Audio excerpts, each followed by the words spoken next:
और अब आज की पहली बड़ी खबर, ईरान और अमेरिका के बीच 8 दिन से जारी जंग बहुत भीषण हो चुकी है। देखिए अपडेट और तस्वीर। सबसे पहले अमेरिका इजराइल ने ईरान पर हजारों बम और मिसाइल दाग दिए हैं, लेकिन ईरान की ताकत खत्म नहीं हो रही है। ईरान अब भी बैलिस्टिक मिसाइलें दाग रहा है। तस्वीर देखिए।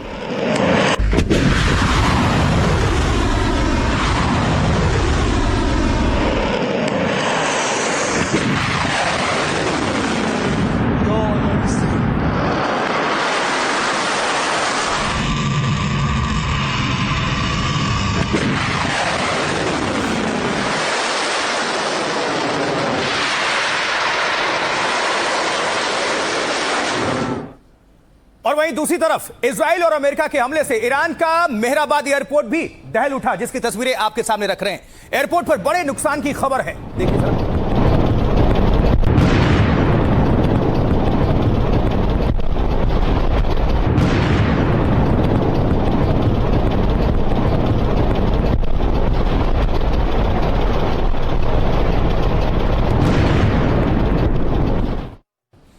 और अब ये देखिए, अमेरिकी लगातार ईरान के सैन्य ठिकानों को टारगेट करने का काम कर रहा है और ईरान के एक ड्रोन अड्डे पर उसने बड़ा हमला कर दिया और भारी नुकसान पहुंचा दिया, जिसकी तस्वीरें अब आपके सामने हैं।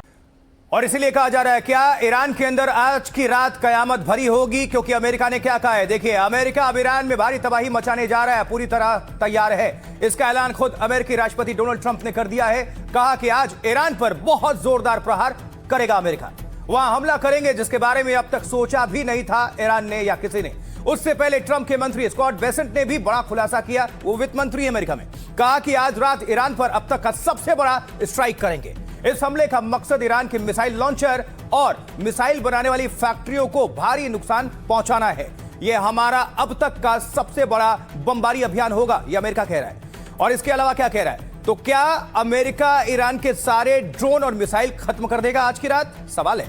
वैसे अमेरिकी सेना ने ईरान की सैन्य क्षमता को भारी नुकसान पहुंचाया है। 300 से ज्यादा ईरानी मिसाइल लॉन्चर तबाह कर दिए हैं अमेरिका ने और इजराइल ने। समंदर में 30 ईरानी जहाजों को बर्बाद करने का दावा है अमेरिका इजराइल की तरफ से। और इससे पहले अमेरिकी प्रेसिडेंट डोनाल्ड ट्रंप ने ईरान को सरेंडर करने को कहा था और ट्रंप ने कहा कि ईरान से कोई बात नहीं करेंगे, पहले बिना शर्त सरेंडर करो, झुक जाओ, यह कहा गया है। लेकिन ये जो सब कुछ कहा जा रहा है, अब ईरान क्या कह रहा है। ये तो अमेरिका ने कह दिया कि आज रात भारी बमबारी करेंगे, लेकिन ईरान किस तरह से जवाबी पलटवार कर रहा है और क्या कह रहा है, सुनिए। ईरान कह रहा है कि ईरान ने अमेरिका के आगे झुकने से साफ इनकार कर दिया, खारिज कर दिया। राष्ट्रपति बोले ईरान से सरेंडर करवाना अमेरिका का सपना है, सपना ही रहेगा। वो चाहते हैं कि ईरान को बिना शर्त सरेंडर के लिए मजबूर कर देंगे, लेकिन उसको ये सपना, उसका जो सपना है वो मरते दम तक पूरा नहीं होने देंगे। और ये ऐसा सपना है जिसे उन्हें अपने साथ कब्र में ले जाना चाहिए। भारत में ईरानी राजदूत मोहम्मद फतली ने भी ट्रंप को चुनौती दी है। उन्होंने कहा है कि हम ईरानी या तो जीत हासिल करेंगे या शहादत तक पहुंचेंगे, ये ईरान कह रहा है। इस जंग में हमें जीत मिले या फिर शहादत, दोनों ही खुशी की बात है। हमारे लिए ये लड़ाई जुल्म और नाइंसाफी के खिलाफ लड़ने की बात है। ये ईरान का पलटवार था, मतलब अमेरिका के इरादे आपने सुन लिए, डोनाल्ड ट्रंप क्या कह रहे हैं, और लेकिन ईरान ने भी किस भाषा में उनको जवाब दिया है, यह भी आप सभी तक हमने पहुंचा दिया। अमेरिका ने कैसे ईरान को कयामत की धमकी दी है और उस पर क्या कह रहा है ईरान, अब सुनवाने की बारी है, तो सुनते हैं। ईरान एक हारती हुई सैन्य लड़ाई लड़ रहा है, जहां उन्हें चारों तरफ से घेर लिया गया है। आज रात हम ईरान पर सबसे बड़ी बमबारी करने जा रहे हैं। हम ईरान की मिसाइल लॉन्चरों और उन फैक्ट्रियों को सबसे ज्यादा नुकसान पहुंचाएंगे जहां मिसाइलें बनाई जाती हैं, और हम उन्हें बड़े पैमाने पर कमजोर कर रहे हैं। हमारी सैन्य कार्रवाई बेहद प्रभावी और भारी पड़ी है।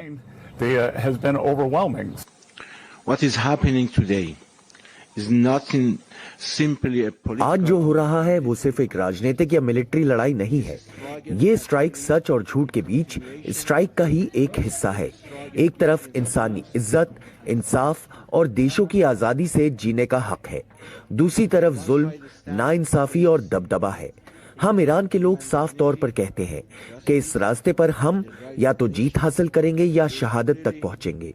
हमारे लिए दोनों ही सम्मान और खुशी है। Both are honor and happiness.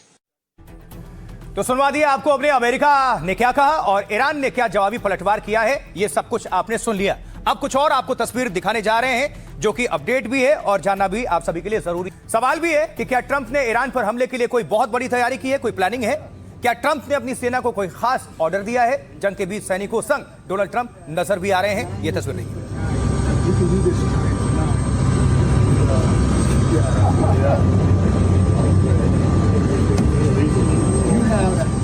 Parachute jumpers हैं, उतर रहे हैं किस तरह से, ये देखिए।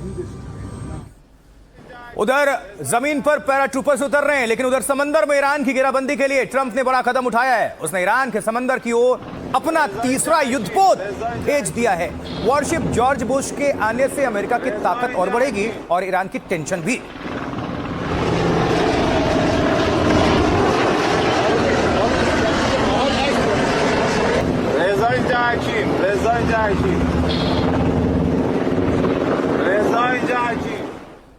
और इससे पहले आपको बता दें, अमेरिका का अब्राहम लिंकन और गेराल्ड पहले से ईरान के बॉर्डर के करीब हैं और उस पर हमले में अमेरिका के काम आ रहे हैं।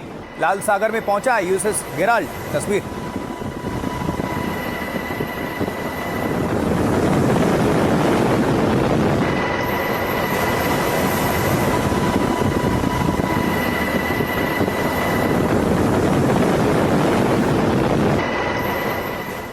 कुछ और अपडेट आप सभी को जानना चाहिए क्योंकि डोनाल्ड ट्रंप ने उतार दिया तीसरा युद्धपोत। देखिए, ट्रंप ईरान के खिलाफ जंग में अब पूरी ताकत झोंकना चाहते हैं, इसलिए मिडिल ईस्ट में अपना तीसरा युद्धपोत वो तैनात कर रहे हैं। समंदर में अमेरिका के नए दैत्य का नाम है यूएसएस जॉर्ज H.W. बुश। उसका अब्राहम लिंकन और गेराल्ड फोर्ड वॉरशिप पहले से मोर्चे पर हैं।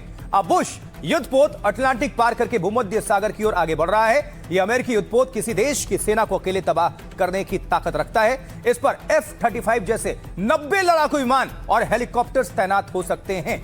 यह खतरनाक परमाणु पनडुब्बी और क्रूज मिसाइलों से लैस है। करीब 6000 अमेरिकी सैनिकों का काफिला भी इसमें तैनात रहता है और साथ ही मल्टीलेयर सिक्योरिटी और मिसाइल डिफेंस सिस्टम से यह लैस है। 1200 किलोमीटर तक दुश्मन के हर तरह के हमले को यह नाकाम कर सकता है। इसकी क्षमता बड़ी है। इस पर 2 परमाणु रिएक्टर्स लगे हैं। बिना ईंधन के 20 साल, जी हां, बिना ईंधन के 20 साल तक यह चल सकता है।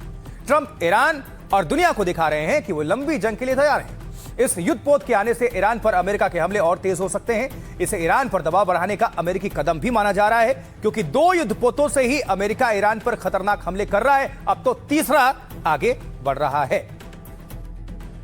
तो अमेरिका हर तरफ से ईरान पर दबाव बढ़ा रहा है, उसको घेरने का काम कर रहा है। बड़े हमले से पहले ट्रंप कैसे आखिरी अल्टीमेटम दे रहे हैं वो भी सुनते हैं, जरा सुनिए।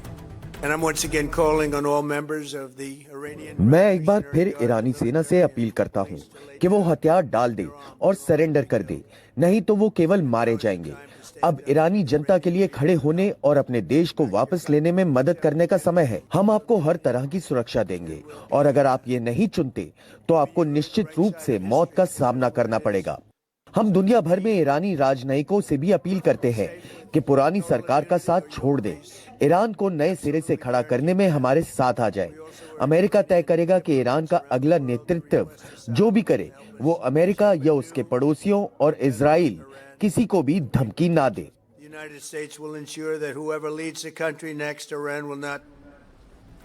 देखिए, ईरान अब ड्रोन के साथ खतरनाक मिसाइलें भी दाग रहा है लगातार। ईरान ने कई फतेह मिसाइल्स दागकर मिडिल ईस्ट और इजराइल में कोहराम मचा दिया है, जिसकी तस्वीरें हम आपको अब दिखा रहे हैं।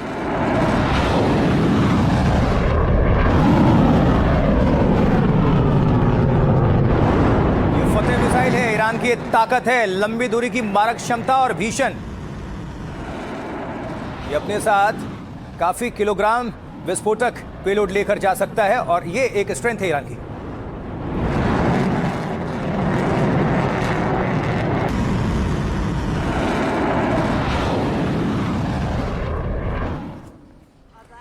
तो इजराइल भी पूरी ताकत से ईरान पर हमला कर रहा है। नेतन्याहू की सेना ने ईरान पर भारी बमबारी की है, जिसकी तस्वीरें अब आपके सामने हम रखने जा रहे हैं। देखिए,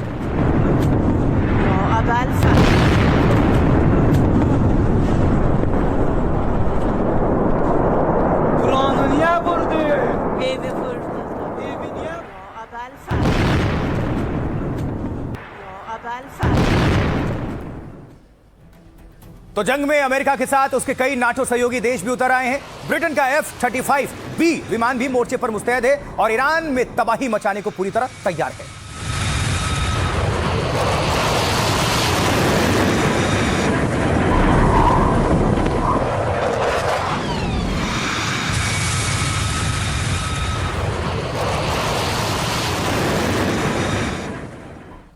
वहीं डोनाल्ड ट्रंप ने अपना खतरनाक बम वर्षक विमान उतार दिया है। अमेरिका का B-1 बॉम्बर ब्रिटेन पहुंच चुका है। तो क्या बॉम्बर ही ईरान में कयामत ढाने वाला है? सवाल यह है।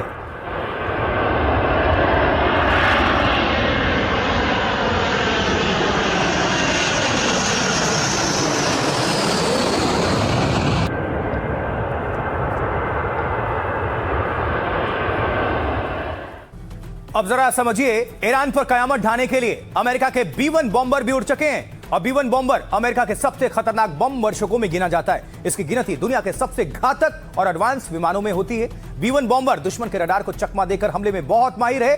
ये एक बार में 75,000 पाउंड के बंकर बस्टर बम गिरा सकता है। बंकर बस्टर नाम ही है, यानी कि जहां पर गिराया बंकर ध्वस्त, यानी जमीन के अंदर बंकर में छिपे टारगेट को यह तबाह कर सकता है आसानी से। 3 दिन पहले भी अमेरिका ने ईरान पर B-1 बॉम्बर से ही हमला किया था। तब B-1 बॉम्बर ने ईरान के मिसाइल ठिकानों पर खतरनाक हमला बोला था और अमेरिका के पास ऐसे 100 से ज्यादा B-1 बम वर्षक विमान मौजूद हैं। अमेरिका ने अपना एक खास B-1 बॉम्बर ब्रिटिश एयरबेस पर उतार दिया है। यह एयरबेस इंग्लैंड के ग्लुस्टरशायर इलाके में है, जो ईरान से 4,500 किलोमीटर दूरी पर स्थित है। वैसे तो आपको बताएं, B-1 बॉम्बर की रेंज करीब 12,000 किलोमीटर है और स्पीड 1,500 किलोमीटर प्रति घंटे की है। यह अमेरिका से ईरान समेत दुनिया के किसी भी हिस्से में हमला करने में सक्षम है। लेकिन ब्रिटेन में इसे तैनात करने के पीछे ट्रंप का खास मकसद बताया जाता है। यह ब्रिटेन के एयरबेस से उड़ान भरेगा तो 3 घंटे के भीतर ईरान पहुंच जाएगा। मतलब ट्रंप का ऑर्डर मिलते ही यह ईरान में फिर से तबाही मचाने को तैयार। अमेरिका का यह बॉम्बर कितना खतरनाक है और अमेरिका के पास और कौन से हथियार हैं जिनसे वो ईरान को दहला सकता है, तबाह कर सकता है, जानते हैं डिफेंस एक्सपर्ट क्या कह रहे हैं इसको लेकर। सुनिए उनको। फेज 1 में जो इन्होंने क्लेम किया कि हम IRGC, गवर्नमेंट, मिलिट्री और जो मिसाइल लॉन्चर्स हैं, साइट्स हैं, उन पर अटैक कर रहे हैं। हालांकि उसमें बहुत एक्सटेंसिव सिविलियन टारगेट्स पे भी किया है। It's all over the media.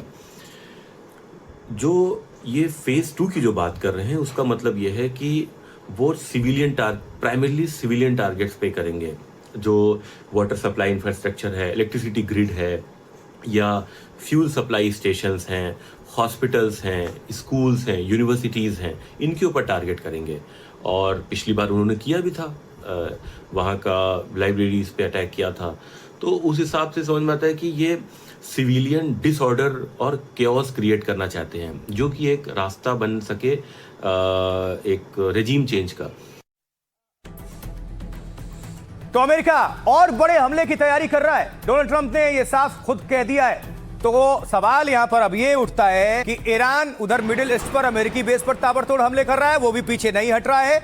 Saudi अरब के अल खर्ज बेस पर बड़ा अटैक कर दिया ईरान ने, जिसकी तस्वीरें आपके सामने।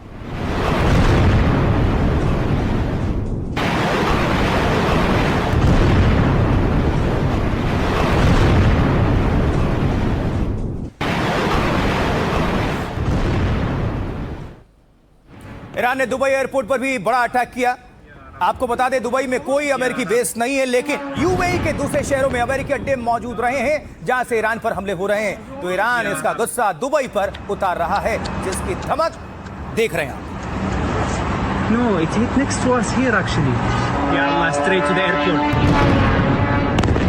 Oh my God. Ya Rabb. Ya Rabb. और इस बीच दुबई से एक तस्वीर सामने आई है। सोशल मीडिया पर यह तस्वीर बहुत वायरल हो रही है, जिसकी हम तस्वीर दिखा रहे हैं पूरी। और चर्चा क्यों है? स्टोर में खरीदारी की होड़ लग गई है, क्योंकि लोग डरे सहमे हैं, स्टॉक जमा करना चाहते हैं।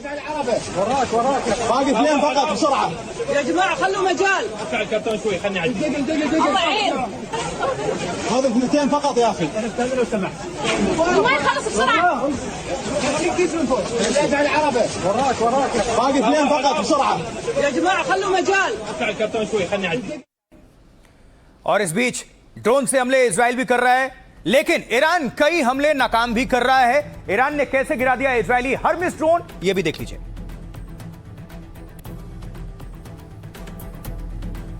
यह हर्मिस ड्रोन है जिसे देख रहे हैं आप, इजराइल का ड्रोन है, ईरान ने मार गिराया।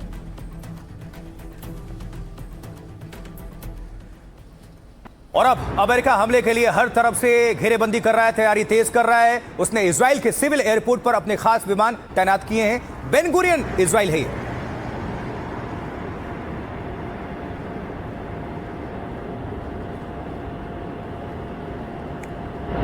अमेरिका ने सिविल एयरपोर्ट पर ये विमान तैनात किए हैं क्योंकि डिफेंस भी बहुत जरूरी है, ये डिफेंस के लिए है।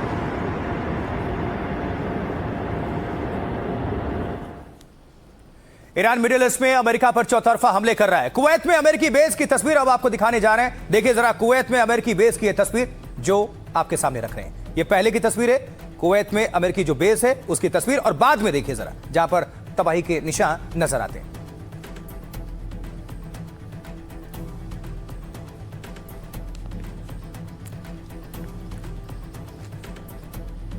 ईरान अब मिडिल ईस्ट के अपने पड़ोसियों पर हमला नहीं करेगा। ईरानी राष्ट्रपति पेजेश्कियान ने इसका ऐलान किया और कहा कि पिछले दिनों हुए अटैक के लिए हम माफी भी मांगते हैं। ट्रंप ने कहा ईरान ने यह वादा हमारे हमलों के बाद किया है। ईरान अब मध्य पूर्व का दादा नहीं बल्कि वो हारा हुआ खिलाड़ी है। हजारों सालों में पहली बार ईरान अपने पड़ोसी देशों से हारा है।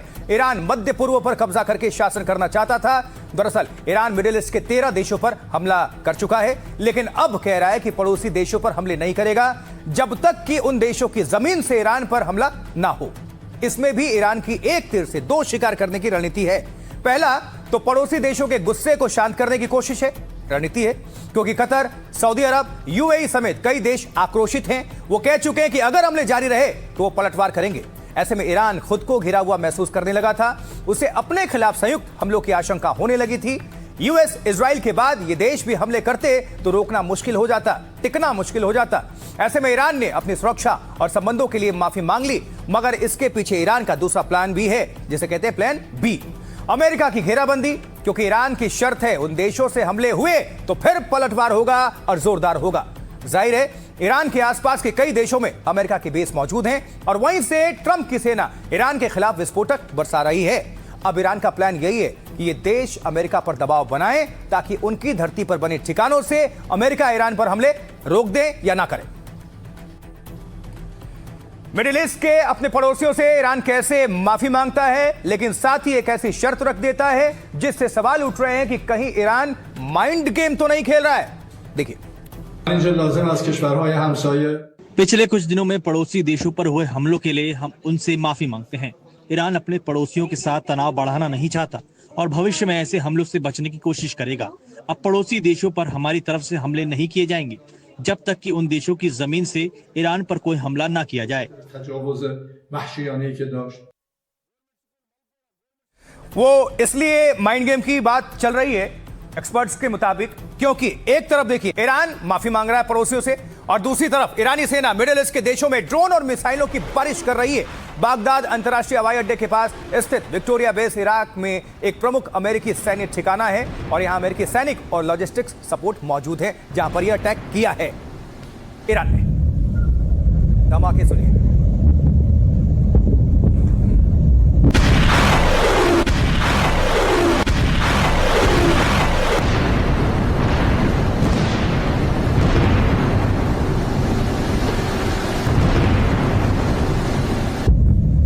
बागदाद इराक की राजधानी दहल उठी। इराक के बसरा पर भी ईरान ने बड़ा हमला किया और भारी नुकसान पहुंचाया है। बसरा इराक की तस्वीर देखिए, ये एयरपोर्ट है।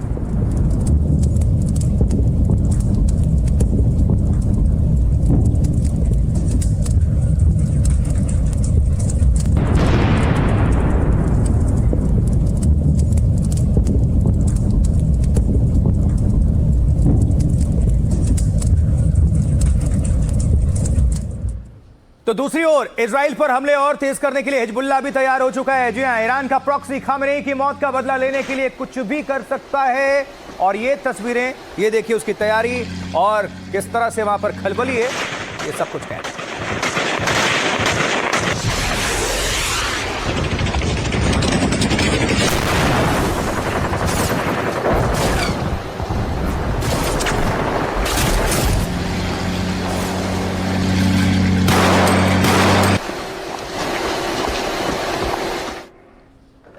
उधर हिजबुल्लाह ने इजरायली हेलीकॉप्टर पर हमले कर अपने इरादे तो दिखा दिए और जता दिए। हिजबुल्लाह का इजरायली हेलीकॉप्टर पर हमला, ये देखिए तस्वीर।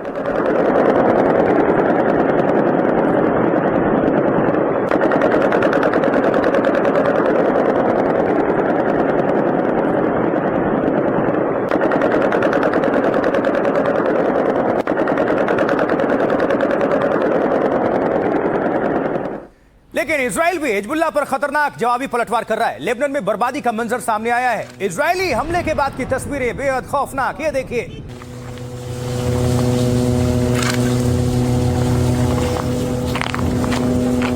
ये लेबनान है, पहले जो आलीशान इमारतें हुआ करती थी, इजराइल ने स्ट्राइक किया, उसके बाद ये खंडर में तब्दील हो गई आलीशान इमारतें।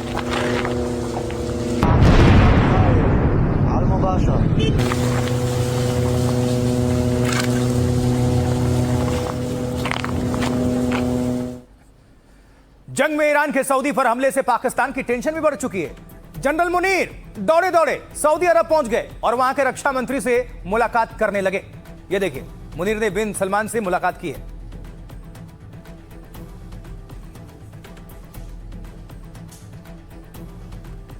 हालांकि लेकिन सवाल उठ रहा है कि क्या पाकिस्तान की औकात इतनी है कि वो जंग में साथ निभाए सऊदी का, क्योंकि यहां तो खुद ही खाने के लाले पड़े हुए हैं। ईरान अमेरिका जंग से पाकिस्तान मुसीबत में फंस चुका है। उसे समझ ही नहीं आ रहा है कि ईरान का साथ दे या उसके खिलाफ लड़ें। ईरान ने सऊदी अरब में अमेरिकी सैन्य अड्डों पर हमले तेज कर दिए हैं, तो पाकिस्तान टेंशन में आ चुका है और आर्मी चीफ दौड़कर सऊदी अरब पहुंच जाते हैं। रियाद में मुनीर ने सऊदी रक्षा मंत्री खालिद बिन सलमान से मुलाकात की। फिर पाकिस्तानी सेना ने कहा ईरान समझदारी दिखाएगा और गलत अंदाजे से बचेगा। उम्मीद है कि शांति समाधान चाहने वाले दोस्त देशों के हाथ मजबूत करेगा। पाकिस्तानी सेना और सरकार ईरान से सऊदी पर हमले ना करने की गुहार लगा रही है, क्योंकि ईरान अगर सऊदी अरब पर इसी तरह मिसाइल और ड्रोन बरसाता रहा तो सवाल उठेंगे कि क्या पाकिस्तान सऊदी से हुई उस डिफेंस डील को निभाएगा। जी हां, इनके बीच डील हुई थी जिसके तहत किसी भी एक देश पर हमला हुआ तो दूसरे देश पर भी अटैक माना जाएगा। सऊदी अरब पाकिस्तान का सबसे बड़ा आर्थिक सहारा है, उसे कर्ज और मदद भेजता है। तेल भुगतान में सऊदी पाकिस्तान को छूट और कई तरह की राहत देता है, इसलिए सऊदी का साथ देना पाकिस्तान के लिए बड़ी मजबूरी है। दूसरी ओर पाकिस्तान की आबादी में करीब 20% शिया मुसलमान हैं।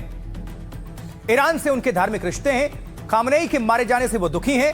पाकिस्तान अगर ईरान के खिलाफ जंग में उतरता है तो वो भड़क सकते हैं और पूरे पाकिस्तान में बवाल, हिंसा, अराजकता, यहां तक कि गृह युद्ध भी संभव है।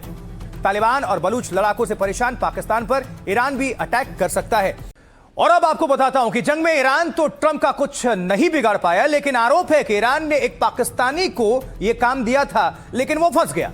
जी, ये ट्रंप की हत्या की साजिश का दोषी पाकिस्तानी नागरिक है, जिसकी तस्वीर देख रहे हैं आप। देखिए जरा, आगे इसकी भी पूरी कहानी बताएंगे डिटेल।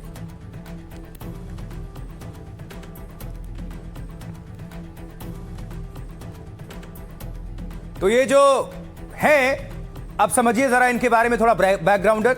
युद्ध के बीच अमेरिका की कोर्ट ने बड़ा फैसला सुनाया इनको लेकर। आसिफ मर्चेंट इनका नाम है। आसिफ मर्चेंट नाम के पाकिस्तानी को दोषी करार दिया गया है। उसे आतंकवाद और हत्या की सुपारी देने का दोषी माना है कोर्ट ने। अदालत ने माना है कि यह शख्स डोनाल्ड ट्रंप की हत्या करवाना चाहता था, सुपारी लिए बैठा था। अमेरिकी अदालत के मुताबिक पाकिस्तानी आतंकी आसिफ ने ईरान के कहने पर डोनाल्ड ट्रंप को मारने की साजिश यानी प्लानिंग रची और अमेरिकी अधिकारियों का दावा है कि वो ईरान के लिए काम करता था। दावा है कि आसिफ ईरान की IRGC का प्रशिक्षित ऑपरेटिव था। उसे अमेरिकी नेताओं की हत्या की साजिश रचने के लिए भेजा गया था, ईरान ने भेजा था। जांच में सामने आया कि आसिफ अप्रैल 2024 में अमेरिका जा पहुंचा था। जून में न्यूयॉर्क में सुपारी किलर समझकर कुछ लोगों से मिला और बाकायदा आसिफ ने हत्या के लिए $5000 एडवांस लिए और कहा कि जब वो अमेरिका से चला जाएगा तब हत्या करना। आसिफ ने कबूला कि वो नदीम अली नाम के शख्स से भी मिला था। दावा है कि आसिफ IRGC कमांडर से मिलने ईरान भी गया था, जहां उसे निगरानी और जासूसी से जुड़े तरीकों की ट्रेनिंग दी गई। आसिफ की प्लानिंग चल रही थी, लेकिन वो उस वक्त वहां फंस गया जब जिन्हें हत्या की सुपारी दी वो ही अंडरकवर एजेंट निकला। फिर FBI ने जुलाई 2024 में आसिफ को गिरफ्तार कर लिया। अब इस मामले में आसिफ को उम्र कैद तक की सजा हो सकती है। ये मोहतरमा इसी से खुश हैं कि मिल तो रहा है, भले ही कितना महंगा ना मिल रहा हो, लेकिन भारत देखिए, इसलिए भारत कहा जाता है कि सबसे बेहतर है, सबसे सुरक्षित है, सबसे सेफ है, क्योंकि यहां पर कोई इंपैक्ट नहीं। लेकिन देखिए, अब आपको बता देते हैं कि आखिर पाकिस्तान का क्यों तेल निकल गया है, जो पाकिस्तान खुद को अरब देशों का करीबी बताता है या दावा करता है और सबसे बड़े मुस्लिम मुल्क होने का दावा यह हमेशा से करता रहा है। ईरान और मिडिल ईस्ट में जंग से उसे बहुत बड़ा झटका लग गया है। पाकिस्तान में तेल का इतना संकट गहरा गया है कि कई पेट्रोल पंप खाली हो चुके हैं। लाहौर से कराची तक कई पेट्रोल पंप में लंबी कतारें भी लगी हैं। पेट्रोल को लेकर पाकिस्तान में बवाल और हिंसा का अलर्ट भी जारी हो चुका है और खतरे को देखते हुए शहबाज शरीफ को चेतावनी जारी करनी पड़ी है कि पेट्रोल की जमाखोरी करने वालों पर कार्रवाई की जाएगी। ये सब हुआ है महंगाई से बेहाल पाकिस्तान में तेल के दाम बढ़ने से। पाकिस्तान में पेट्रोल और डीजल की कीमत 20% तक बढ़ चुकी है। पेट्रोल और डीजल की कीमत में 55 रुपए तक की बढ़ोतरी हुई है। पेट्रोल के दाम 266 रुपए प्रति लीटर से बढ़कर अब 321 रुपए तक जा पहुंचे हैं। डीजल की कीमत 280 रुपए प्रति लीटर से बढ़कर 335 रुपए तक पहुंच चुके हैं। पाकिस्तान कह रहा है यह संकट घरेलू नहीं इंटरनेशनल है, लेकिन पाकिस्तान की जनता आक्रोशित है, गुस्से में है, सड़क पर इसलिए उतर आई है। वो शहबाज शरीफ और जनरल मुनीर के खिलाफ प्रदर्शन कर रहे हैं और पूछ रहे हैं कि जब भारत ने दूसरे विकल्प तैयार कर लिए हैं तो पाकिस्तान ने तेल के लिए दूसरा रास्ता क्यों नहीं खोजा। देखिए, पाकिस्तान और बांग्लादेश की तरह भारत में कोई तेल संकट तो नहीं है, लेकिन आज से रसोई गैस के दाम जरूर बढ़ गए हैं, जिस पर सियासत भी भारत में होने लगी है। आइए आपको जरा आंकड़े दे देते हैं और इजाफा हुआ है उस पर अपडेट कर देते हैं, क्योंकि जो कोहराम हुआ है। घरेलू गैस सिलेंडर देखिए पहले 853 रुपए में मिला करता था, अब 913 रुपए में मिलेगा, 60 रुपया महंगा हुआ है। कमर्शियल सिलेंडर्स जो हैं वो पहले 1768 रुपए का आता था, अब 1883 रुपए में वो मिलेगा, 115 रुपया ये महंगा हुआ है। और वहीं आपको बताएं, मल्लिकार्जुन खड़गे जो हैं कांग्रेस के अध्यक्ष, वो क्या कह रहे हैं? कह रहे हैं पहले कम अंतर्राष्ट्रीय दामों का लाभ जनता से छीना, अब महंगाई के बोझ से जनता का निकाला पसीना, जंग होने पर सब चंगासी वाली दावेबाज मोदी सरकार, लेकिन पर्याप्त तेल और गैस मुहैया कराने में लाचार। संजय सिंह सांसद आम आदमी पार्टी, वो क्या कह रहे हैं? सरकार ने जनता को होली गिफ्ट दिया है, देश की जनता बढ़ती महंगाई से पहले ही त्रस्त है, उसके ऊपर से सरकार ने एक और बम फोड़ा है। हरदीप पुरी पेट्रोलियम मंत्री भारत सरकार, वो क्या कह रहे हैं? जवाबी पलटवार किया उन्होंने, कहते हैं जंग से पैदा हुए हालात से घबराने की जरूरत नहीं है, भारत के पास पेट्रोल डीजल का पर्याप्त भंडार मौजूद है और ईरान जंग नहीं रुकता तो हमारे पास दूसरे रास्ते भी मौजूद हैं। जबकि अखिलेश यादव समाजवादी पार्टी के अध्यक्ष कह रहे हैं कि एलपीजी सिलेंडर के दाम एक बार में 60 रुपए बढ़ा दिए, सरकार एक बार जो कीमत बढ़ाती है तो फिर कम नहीं करती, सरकार की मुनाफाखोरी और भ्रष्टाचार से महंगाई बढ़ रही है, जब जाएंगे भाजपाई तब जाएगी महंगाई। लेकिन केशव प्रसाद मौर्य डिप्टी सीएम उत्तर प्रदेश क्या कह रहे हैं? कह रहे हैं अखिलेश राजनीतिक वनवास से फ्रस्ट्रेशन में है, 2027 में साइकिल चलने की उम्मीद थी, लेकिन चलने से पहले ही बिहार में पंचर हो गए। सपा का भविष्य अंधकार में है तो वो बौखला गए हैं। अब आपको सुनवाते हैं सियासतदान क्या कुछ कह रहे हैं, सीधे उन्हीं की जुबानी, उनकी कहानी, किसको निशाने पर रखा, कैसे हमला बोला, सुनिए। कितनी महंगाई बढ़ा दी एलपीजी की, 60 रुपए। याद रखना, एक बार कोई चीज महंगी हो गई फिर दोबारा उसका रेट नीचे नहीं जाता है। और इसी भारतीय जनता पार्टी ने कई बार आश्वासन दिया है, कई बार उन्होंने अपने नेताओं ने उनके समय समय पर अलग तरीके से ये बात कही कि कुछ परिस्थितियों की वजह से हमें महंगाई करनी पड़ रही है, लेकिन महंगाई कम करेंगे।